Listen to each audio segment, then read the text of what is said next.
When I won my full-ride scholarship for college, one of the things my professors made abundantly clear was that the program offered a study abroad scholarship.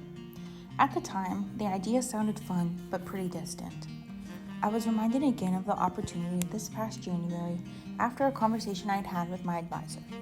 I had mentioned that I had just gotten out of my class and I was feeling a little disheartened as my teacher just kept going over how important it was for social workers to travel and learn the traditions of other cultures to better understand our clients. Although I knew social workers don't always make a ton of money, so the idea of traveling just felt impossible. While he didn't necessarily disagree with me, he did bring up the idea of me applying to study abroad. Without thinking, I immediately turned it down. This, of course, led to a back and forth advising moment until I said, I'm just not the kind of person to do that sort of thing. It is true that I'm shy, I'm more reserved, I struggle with change, and I hate doing things alone. I can also be pretty cheap. I often prefer staying home over going out, and I avoid situations that I think will make me very anxious. While all of this is true, my biggest reason was that I felt like an imposter. I am a first-generation college student who came from a poor family. My parents nor siblings completed college, and while I have always had bigger dreams for myself, each accomplishment I have made along the way felt as though I was role-playing a better, more successful person. Over the next couple of weeks, I kept thinking of that. I decided that wanting to go makes me the type of person who could, and the program will ultimately make me a better social worker in the future.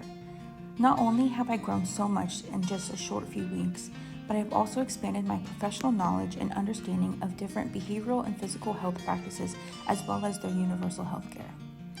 Throughout this course, one of the most significant themes that emerged for me was the importance of cultural humility and person-centered healthcare. My experiences during both the on-campus and in-country sessions challenged many of my assumptions and broadened my understanding of how healthcare systems can be designed to serve communities effectively. Through cultural humility, exercises, site visits, our readings, and personal reflections, I gained a deeper appreciation for the value of listening to communities and then adapting services to meet their evolving needs. One of the most impactful lessons I learned was about the South Korea healthcare system.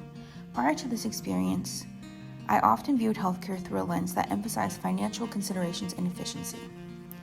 Being a teenager and taking care of my grandparents, I had a different perspective on what it's like navigating the American healthcare system. The rehabilitation centers and their neglect to pay attention to my grandma, but just see him as another patient. The bills that we would receive every month, even with the Indiana's Medicaid plans.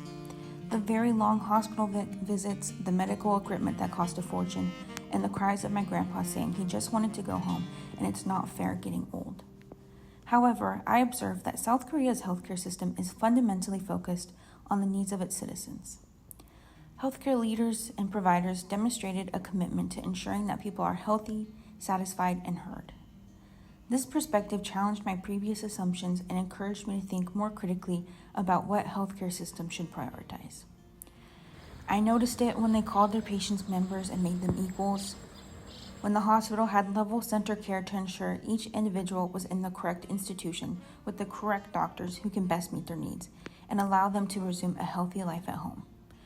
When they prioritized their aging population and ensured to give them a community in a time where they may feel alone, their community outreach and how they made sure no one is left behind, even if they can't afford to pay.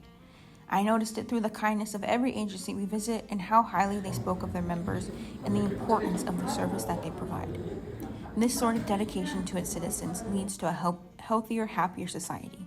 I can even notice it when I'm in the streets, when the girls stop and stare and compliment my outfit, and they spin around, even when we don't speak the same language. This trip has given me perspective, it's given me new friends, experiences, worldly insight, and even a new lens on how I see myself.